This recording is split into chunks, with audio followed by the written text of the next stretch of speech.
Welcome back to Behind the Play. My name is Alex Adams, and I'm joined for the second time by someone I admire deeply. Knows the draft pretty well, knows the NHL pretty well. The one and only Craig Button. Thanks so much for taking the time on this little podcast on a pretty couple busy days for you with the NHL draft right ahead of us. How crazy is your world right now? It must be, how do you have time for yourself at all? It's not as crazy as you would think, and I understand the premise, but when you're looking at what you've been doing all year long, and you watch the NHL games, you watch the young players for the draft, it's more about for me is just watching all of it come together, and there is busy. You got media covering the draft in a significant way. They want to hear from the NHL teams, they want to hear from the prospects. I get to sit back and really watch because I don't have to be involved in that area of it. Certainly I'm interested and certainly I do watch.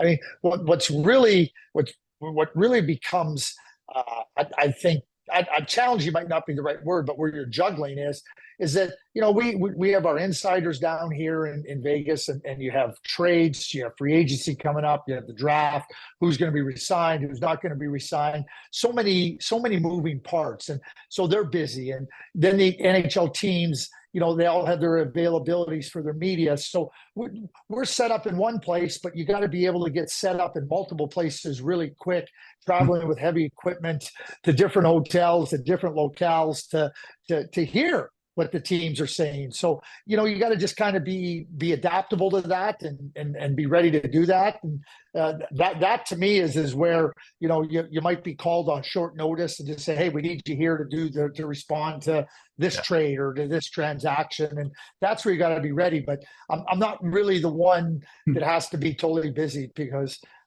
my work is completed. I just get to watch back and just say, okay, how's this going to unfold? Let's see what it looks like. And what's the greatest thing about the draft for me is watching the excitement on the players and the families, friends' faces as the young players do get drafted. It sounds like for you, it's a little bit of, you've done all the homework, you've prepared as best as you can. And now it's the test, but you have all the answers almost like that, where you kind of know all these players so well and in and out. And I guess for you, what's it like to come up with that? You had your final rankings, a couple days ago. What's that process like for you? Is it more just finally kind of putting, punching in, guys into, where and I'm just so curious how that works for you. So I do two different things. I do a draft list, which is my rankings and projection of the players who I think will be the best players in 3 to 5 years' time. And it would be nice if it was just straight ahead. You go, well, this guy's better than that guy, better than that guy, and it'll just work like that. That's not the reality of it. So that's the one list. And I'll come back to that in a second. And then I do a mock draft, and the mock draft is completely about fun. And I have very little to no idea how the draft is going to unfold. But here's the big revelation.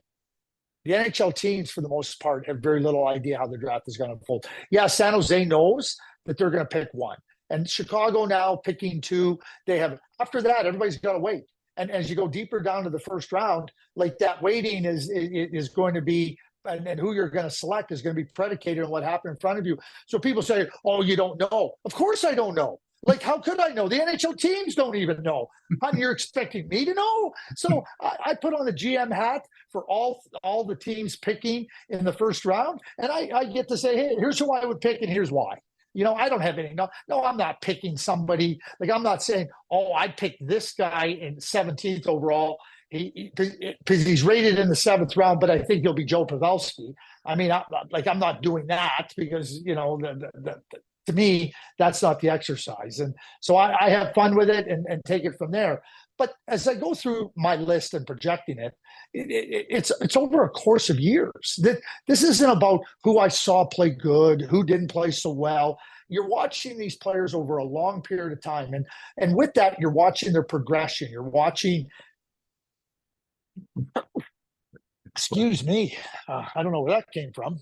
All good. But you're watching the progression over a long period of time, and that progression begins in a lot of cases when they're 15, 16 years of age, And now they get to their draft year and they're 18. So you've had a lot of opportunity to watch them grow, to watch them develop. A lot of players aren't capable of showing what they have earlier on when they're 16, 17, even into their draft year. That's why you got to keep watching and you got to keep evaluating. Okay, well, that player's able to do more. Why is he able? Why he's matured? He's a little bit stronger now. He's a little bit quicker.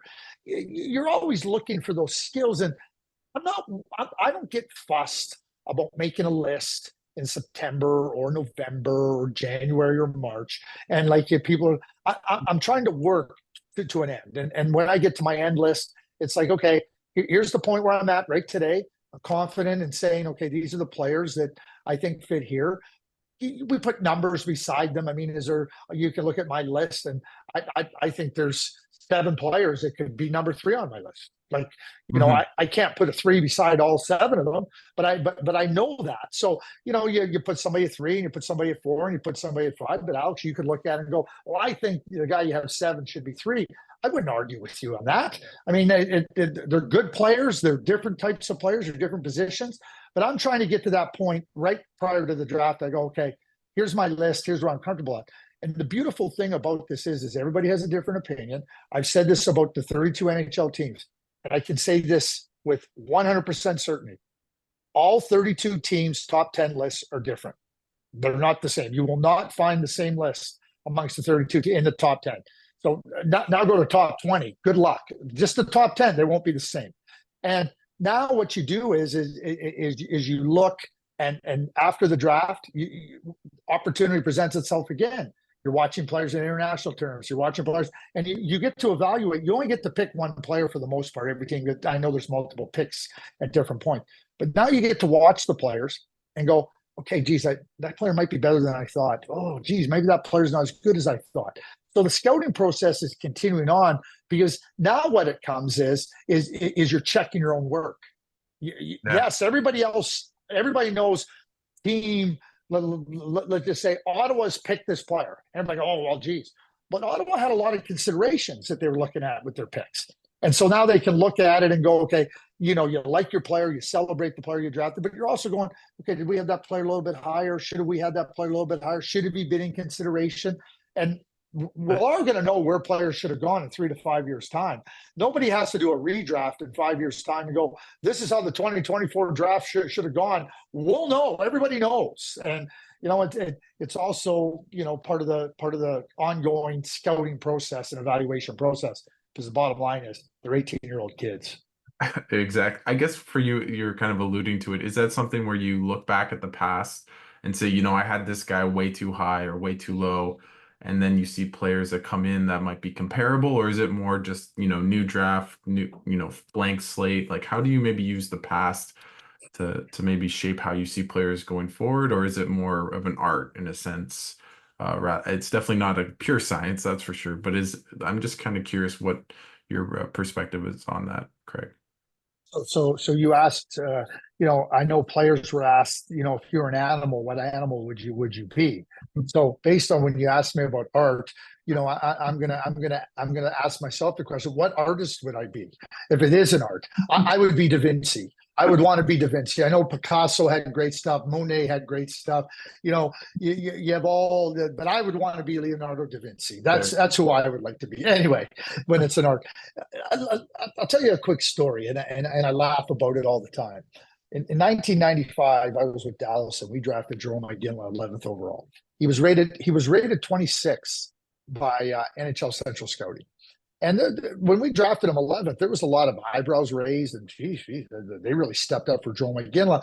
Frank Bonello, who just passed away, he was running Central Scouting, a great person. And he came over and he asked, we talked about it after, he goes, what? And I told him, here's where we're at, because he was evaluating his own ranking. Like, they rated him 26, we took him 11th. He wanted to know, why it's too easy to just say, oh, well, geez, what did Central Scouting know? Well, Central Scouting could have looked at us and go, what do they know? Right, but you have the conversation. He wanted to understand what we saw, that we were confident drafted him 11th, and you have that conversation. So here's how we projected Tij Iginla. We projected him as a 30, maybe a 35 goal scorer, power winger, really good, solid player in the NHL. how wrong were we? Like, like he was a superstar. He was the best player coming out of that draft. I mean, Hall of Famer.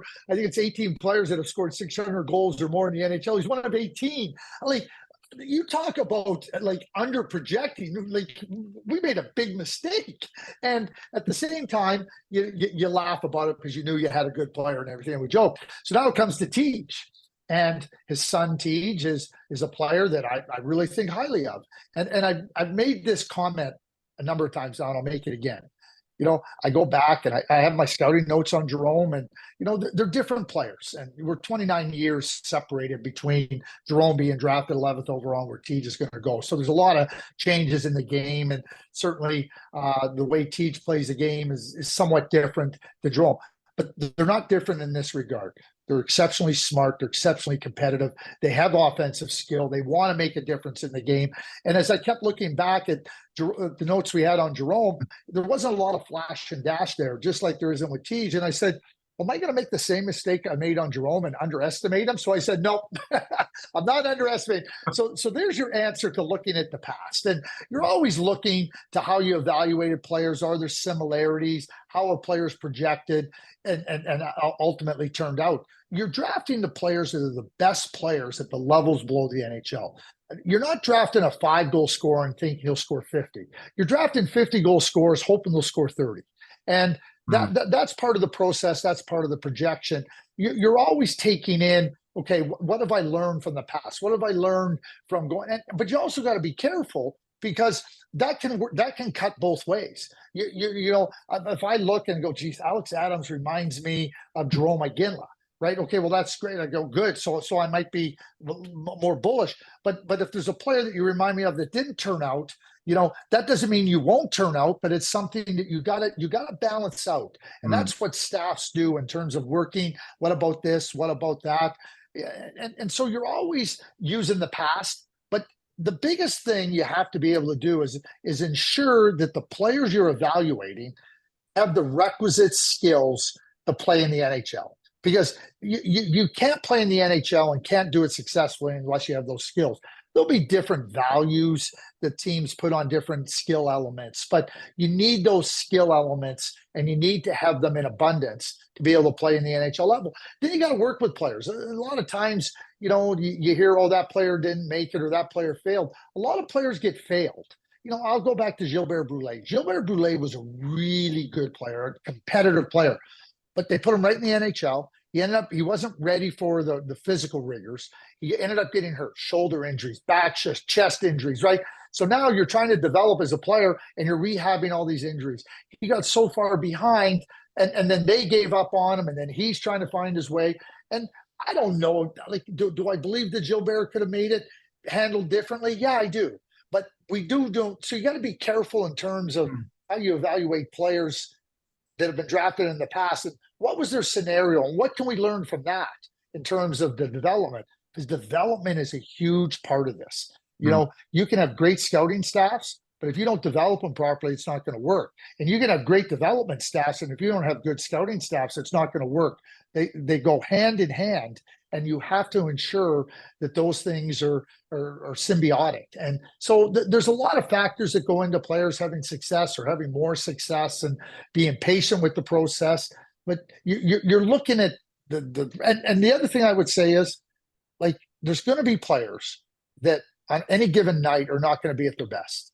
And if you showed up to watch a game and they weren't at their best, but you have a really good dossier on them, don't be thinking about good game, the bad stretch, good stretch. Like, players are going to have really good stretches. They're going to have some games and stretches where they aren't so good. Cole Perfetti, in his draft year, he came out of the gate, and I think he had like 2 goals in his first 11 games. But Dave Drinkel, who's still the current manager in Saginaw, he'd hit, I think he'd hit like 18 bars. I think he hit 4 crossbars and 14 posts. So, yeah, I know the numbers say he's not scoring. Connor Bedard, in his first 2 years in his draft year, I think he had 23 shots in his first 2 games and didn't have a goal. And I got, what's wrong with Connor Bedard? I was at those two games. I go, absolutely nothing. Like absolutely nothing. Trust me, there's absolutely nothing wrong with him. He is on fire. Don't. But you look at the stat sheet. You go to a game where a guy played good, or you're going to a game excited. He didn't play so good. You got to balance it out over time, and you got to be really measured in your evaluations over time. I guess with that, I'll go to the draft itself and some of the players. And you mentioned Tij Iginla, of course, but maybe just talk about Celebrini. He's been the consensus number one all year. What do you kind of see his potential as? If you talk about sometimes a guy you see him as maybe a 50 goal scorer, might be a 30, but what do you see his kind of potential as, and maybe an NHL comparable as well? My comparable for him is Jonathan Toews. It could be Sasha Barkov. That blend of player, and the word that comes to mind when I talk about Macklin is complete. And he was the best player in the USHL as a 16-year-old. He's the best player in the NCAA as a 17-year-old.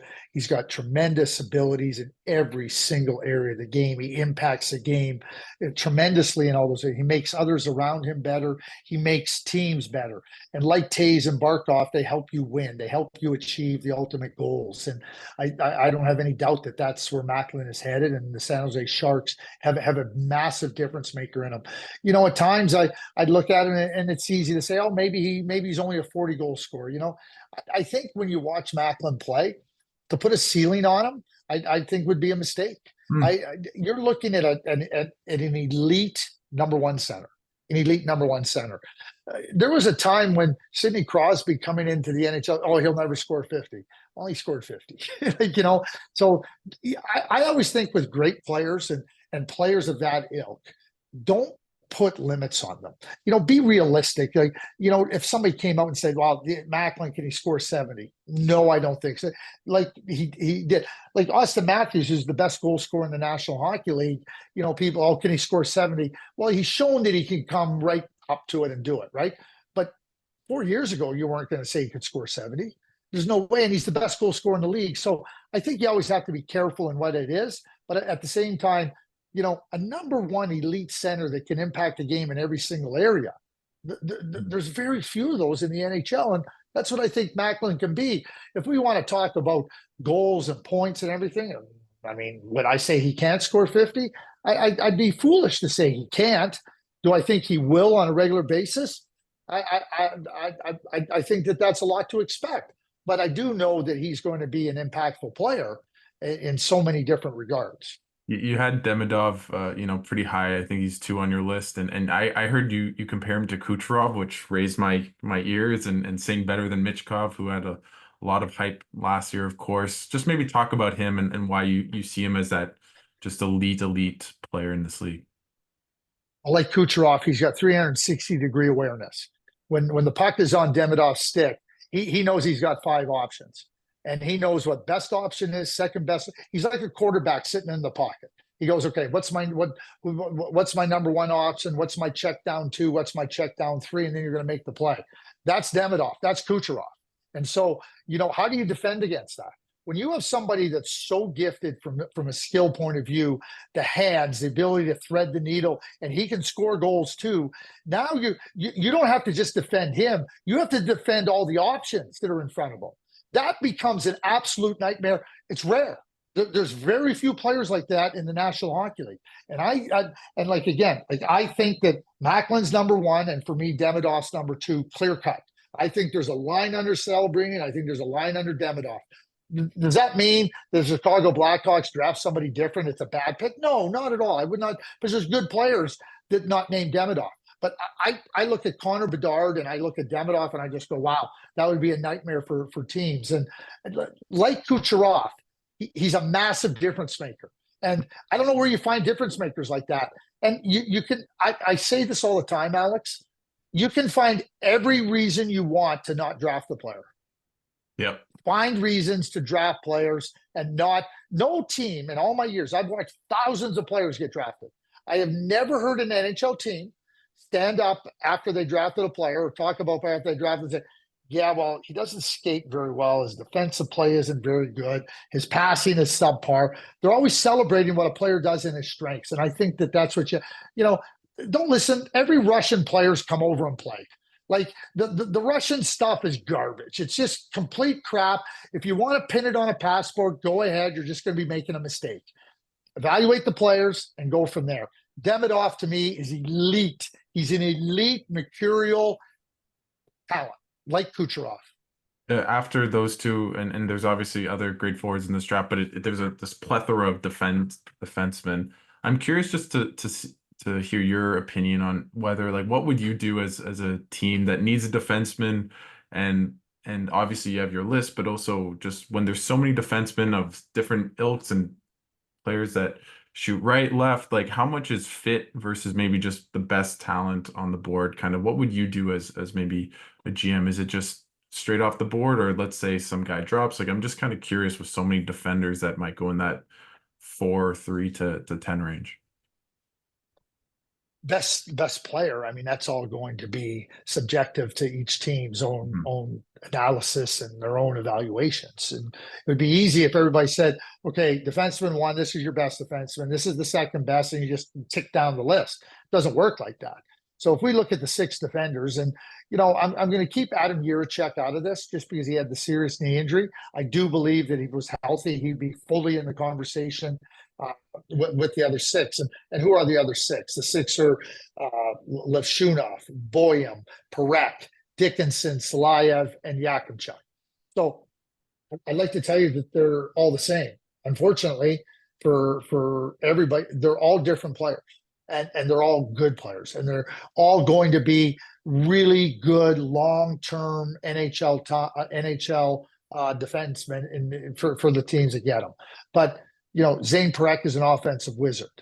Sam Dickinson is just an all-round, play it any way you want type defender. Levshunov has that poise and understanding, a calm playing the game.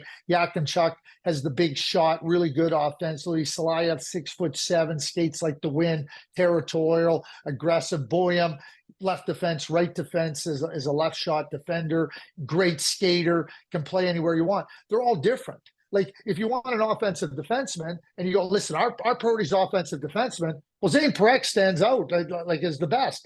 And if you want to take that, well, then Carter Yakimchuk is probably the second best. If you're going like, well, we want a really good, balanced two-way defenseman, well, now you're looking at Z Boyum, you're looking at Sam Dickinson, you're looking at Artem Levshunov. And I don't think you can sit down and say, well, geez, that guy's better than that guy's better than that guy. It all comes down to preference, and it all comes down to what do we have in our organization as well. I will remind everybody that's going to tap into this interview and to you specifically, best player available is a garbage argument, because best player available is different for every single team. I just said that the 32 teams will have a top 10 list that's not completely different, but that's different than every other team. So it won't be the same. So, just take who's best player available then? Just tell me who it is. Because there's no order of things that say best. You're not right. It's not like the 100 meters in the Olympics where you go, okay, here's the top 8 finishers, 1, 2, 3, 4. We know who was won gold. We know what. It's not like that. That best player available argument is a garbage argument, because it doesn't work. It doesn't apply. Every team has a different best player available at any point in the draft. Well, maybe not at one. They have a different best player available. So it's not easy. But what you have to do is evaluate the players, understand what you're looking to get, understand what each player offers, and then you got to put a stake in the ground. It's not that you don't like the other players. You got to put a stake in the ground. And then you better celebrate that player and help him be the best he can be, because that's ultimately back to the development equation of what you have to do. I guess, the reason why I asked that is, and it segues well, is just to the Habs at the 5th overall pick. And they had the 5th overall pick last year. And I don't know what, Kent Hughes was thinking about when he made that selection, but, some people felt it's like they wanted that defenseman maybe over, a forward. So I guess just even now, transitioning to the Habs a little bit, what do you think would be the best player that you think might be available for them that kind of fits that, building, rebuild there in Montreal? Let me go back to the David Reinbacher selection. And David's a really good defender. And I think that he'll have a good, solid NHL career. Do I think he'll be a star? No, but I don't think you always have to, like, it'd be nice if everybody turned out to be a star. There's not going to be a multitude of stars drafted in any NHL draft, and you got to, again, I go back to what are you looking for, and what do you value, and there's opportunities in different parts of the draft. I'll go back to the 2022 draft. There was, Shane Wright was in that draft, and there was a lot of talk about Shane, but Slafkovsky and Shane Wright, Logan Cooley, you could say that they were in the mix, right? And the Montreal Canadiens, and everybody could look at it and go, okay, Shane Wright seems to be the fit or whatnot, but they draft Slafkovsky. The minute they announced the trade for Kirby Dach, you're kind of going, oh, that makes sense now why they take Slafkovsky and not Shane Wright. And then they draft Owen Beck with the first pick in the second round. Now it all lines up. Like, what were they going to do? Draft another center, like another right shot? They had Suzuki. They trade for Dach. They draft Owen Beck. So now would have left them with 4 right shot centers. You got to build out your team. And Slafkovsky's been excellent. Like, he's really developed nicely and everything. So you also have to understand that one pick isn't the end all and the be all. It's what you're trying to do vis-a-vis other things that you're working on that other people may not know. But the minute that happens, you go, okay, there it all is. It all fits now. So I'll go back to Reinbacher. There was a lot of, you got to drop Michkov, you got to drop Michkov. Okay, great. Let's think. So I was asked after they drafted David Reinbacher, what do I thought? Here's what I thought about the player. They said, well, you didn't have him rated that high. I said, who says I'm right? Like, what? Just because I rated him there, that means I'm right? No, it doesn't mean anything. And the Montreal Canadiens are the ones that have to make the pick, and they're the ones that have to feel confident in the pick. And like I said, celebrate it. If you start listening to everybody outside your organization, you're going to be outside the organization before long. You better do what you think is best, and you're going to be judged on it. David Reinbacher is a really good player. So now we get to 5, right? And Montreal is going to have a lot of really good options. So we look at number 1. We know that Macklin Celebrini is not in, like, Montreal will not be having him on the board at number 5. So who's going to be there at 5 for them? 3 players are going to be off the board. 3 players are going to be off the board. And trust me, Montreal doesn't know who they are. Yeah. They don't know who it is yet. Okay. They might know 2 are. They might know, but they don't know all 3 that are going to be off the board. They do not know who they're going to be. So you have to have a group of players that you're going to be looking at. So could it be Demidov if he's there? Certainly. Could it be Caden Lidstrom if he's there? Certainly. Could it be Tij Iginla? I would have to say certainly. Could it be another defender? Certainly it could be. But they're going to have the 5th pick. 4 players are off the board at that, and they're going to have to make a decision between, or already made a decision between a couple of players, because there's going to be a couple of players. Like, there'll be probably 2 players that they've discussed really hard, and you're gonna see who they like, and they'll take that player. And they might not ever tell you who the other guy was in consideration or who they had rated high or whatnot. But that's the reality of where they're at. And I don't think that, again, I think their prospect pool, the cupboard is stocked, the shelves are well stocked at every position. They have different types of players. Are all these prospects going to play for the Montreal Canadiens? Absolutely not. They can't. It's impossible. So what you're trying to do is add, I talk about difference makers. You're trying to add players that can make when you're picking 5 and you're picking in that top part of the draft, if you can get players, and I feel strongly about this, that can be top 3 defensemen, a number 1 goaltender, or a top 6, like a top 2 line forward that can really impact the game offensively in different ways, then that's where you got to go there. There's a lot of players that can play in other areas on your team. Carey Price went 5th overall. And there was consternation about that. How could they draft? Well, they projected him as a number 1 goaltender. He's a Hall of Fame goaltender. So that's a pretty bloody good pick at number 5. So what I'm saying is for Montreal, they're going to have that opportunity to get, in my view, a top line forward or a top pair defenseman. I don't think there's any question about it. So what I would ask you, Alex, how many top line forwards do they have, and how many top pair defensemen do they have? So people say, well, they won't draft a defenseman. Well, why not? Like, can you ever not have a lot of good defensemen?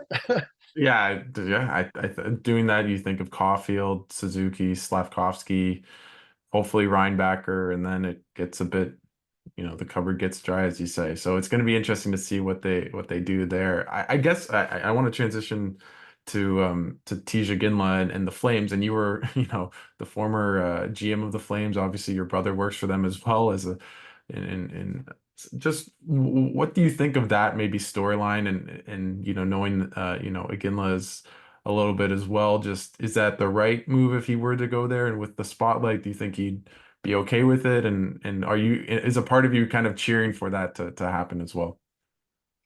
It's a great storyline. I mean, it's an unbelievable storyline.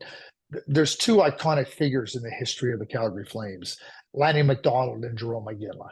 They were and remain the faces of the Calgary Flames. I mean, players, great captains, great people in the community. And when you think about great Calgary Flames, they were all of that and more. And so keep that in mind. So the storyline of having Jarome Iginla's son come and play for the Calgary Flames, I mean, how phenomenal a storyline would that be? I always think you have to be looking at, like, if you think he's the best player, then and that's the guy you think fits, then draft him. But in the case of Tej, it's not quite so simple, because it's not so much about Tej not embracing it, and then I'll get to the calculation on the decision. It's how people outside that are going to be watching Tej perceive him. Oh, he's not his dad. Well, of course he's not his dad. And what kind and how do you deal with that? And what kind of pressures does that put up? Because you don't know how Tej is going to deal with that. Like, Tej is a wonderful young man, and he's got all the personality, and he's well adjusted. His parents, Jerome and Kara, are just great people, and so I'm not worried about that. It's the outside perceptions, and then how do you deal with that? And you're not. Nobody will know how he'll deal with that until you put him into that environment. So you just got to ask yourself that question, number one. Number two, and this is where the calculation on the pick goes. So you're the Calgary Flames. So, okay, there's obviously massive PR in drafting Jarome Iginla's son, and he's a really good player. So if you start to think, well, geez, it's not, we don't think it's the right thing, and we want to not expose Tej to that type of scrutiny or whatever, well, you're kind of in that damned if you do and damned if you don't spot. Because if you do, you might be looking at, and then if you don't, you might be, well, how could they not draft Jerome? And then now you're looking at the PR on that side of things. So the Calgary, I don't think it's as simple as saying that, okay, you do or you don't. I just think these are the considerations that are in place for the Calgary Flames. Yeah. I will say this about the Calgary Flames. I think that exactly how I say about any other player being drafted, if your decision is Tij Iginla, then the bottom line is put a stake in the ground and celebrate it. And then make sure you develop it along the right way, and make sure your messaging is really clear. That's what, but if you're going to start to, well, we didn't draft him because we don't want to do this, right? Just make sure your messaging is very clear in terms of how of what path you're going to take. But if you do take them, celebrate it, and celebrate it for the player, not for the PR content. The PR is the secondary part of this. The player is the one you celebrate.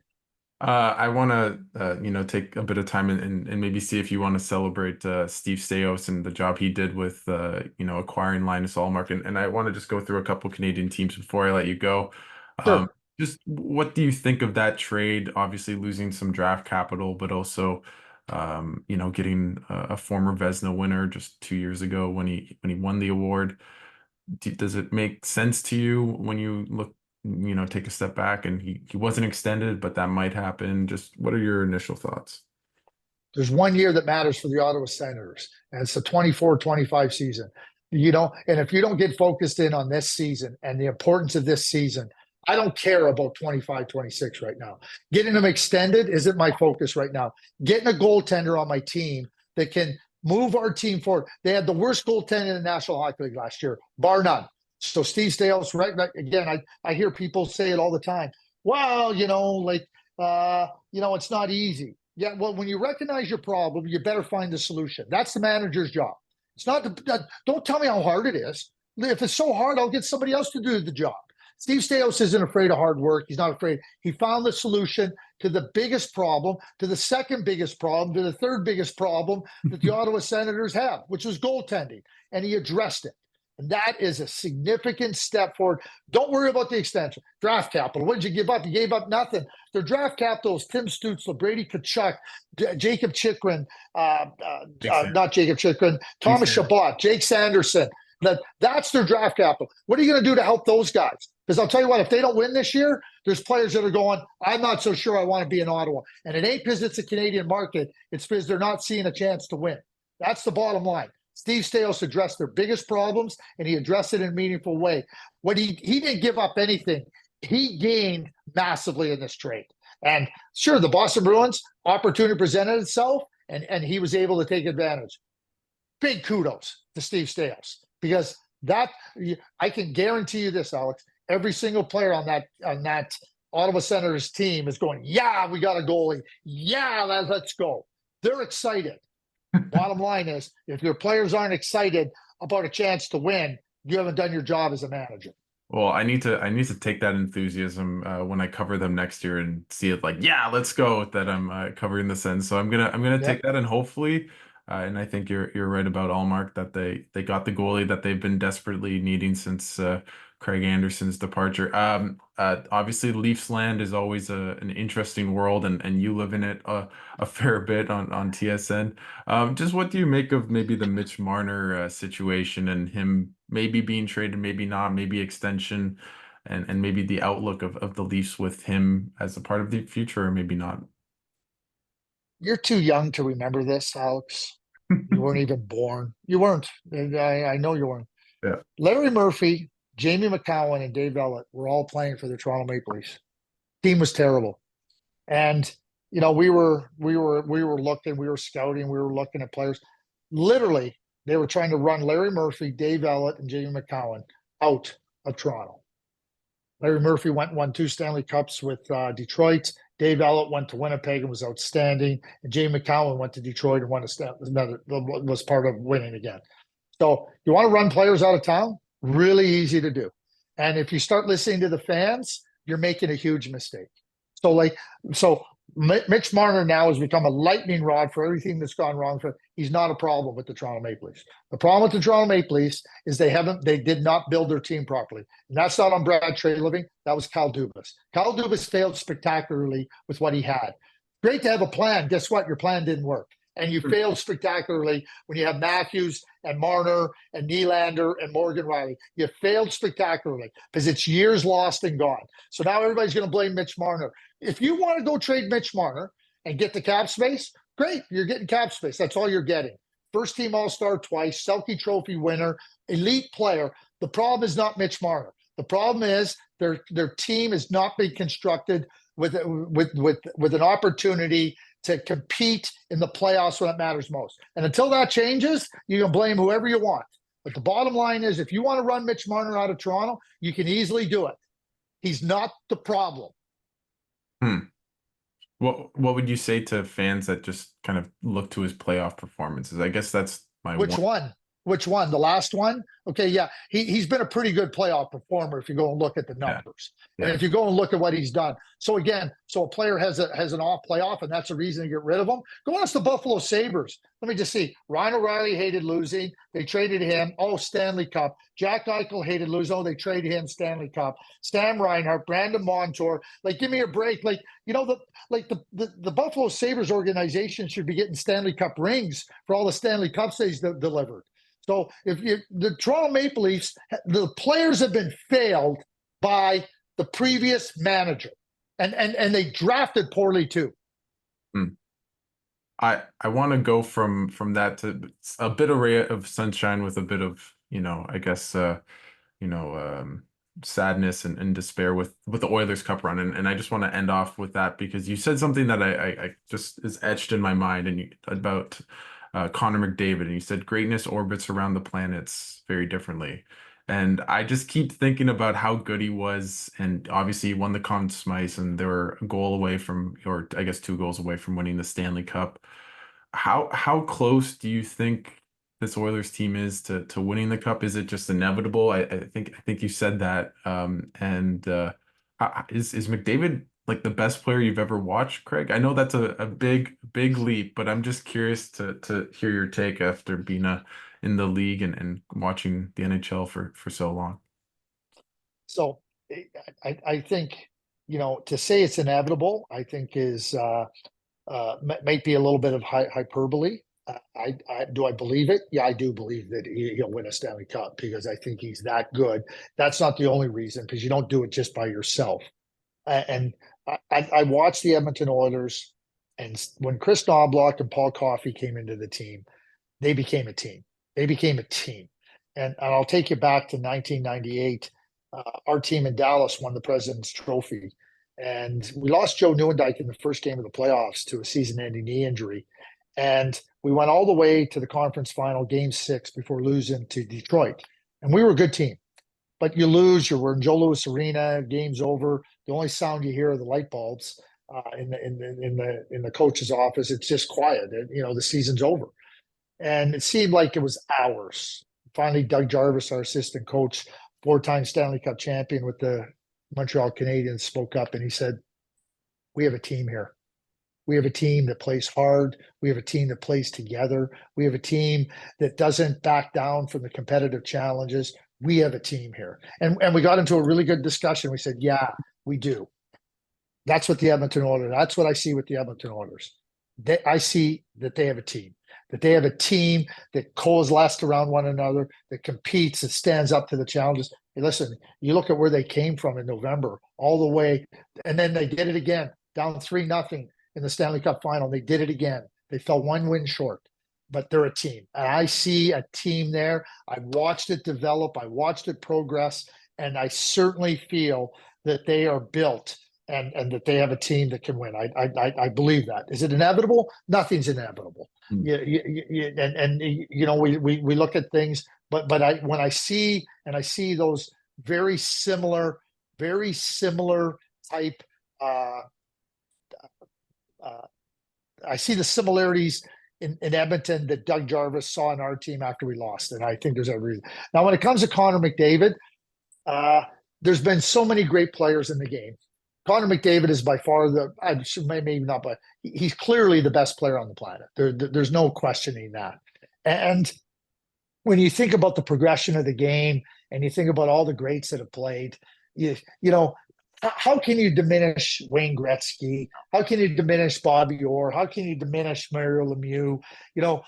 Gordie Howe. I mean, Sidney Crosby's been a great player in the game, and certainly you say that he has moved himself amongst the greats in the game. He's not on the cusp of joining them. He has joined them.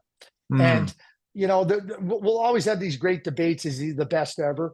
Well, he's got to be the best ever because he's playing today and the game has progressed. The speed has progressed. The skill has progressed. And I'm more playing off of Wayne Gretzky's comments where he says, I couldn't play today. Oh, no. Like, these guys are way better than I was. And Wayne, we know Wayne in his era was the best.